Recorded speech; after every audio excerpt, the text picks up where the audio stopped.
Prepoznavna je postala, ko se je z njo igrala Pika Nogavička.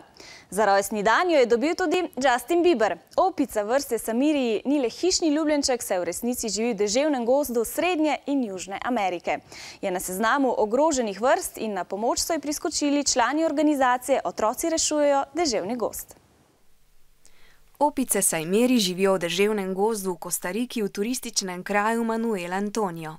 So igrive in prisrčne, a vrsta je ogrožena. Main threats for TT monkeys are electrocutions because they cross wires to get to the other side of the street and they get electrocuted. Turisti opice vznemirajo, a še nevarnejši so zanje električni drogovi. As you can see, the monkey's crossing the electrical wire safely.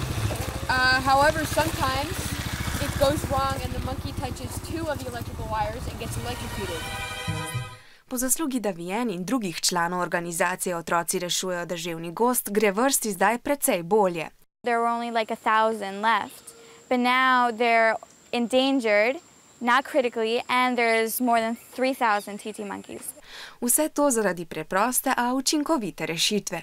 Is that we've put up these blue monkey bridges so that they can cross without being electrocuted by the wires or run over by cars. Preprosta ideja deluje. Opice so namreč dovolj inteligentne, da prepoznajo modro vrv. Do zdaj so namestili približno 130 vrvi, ki jih redno nadzorujejo. This one is broken, so we have to report it and get it fixed. Želijo namestiti še več modrih mostov in število Saimirjev se bo tako gotovo povečalo.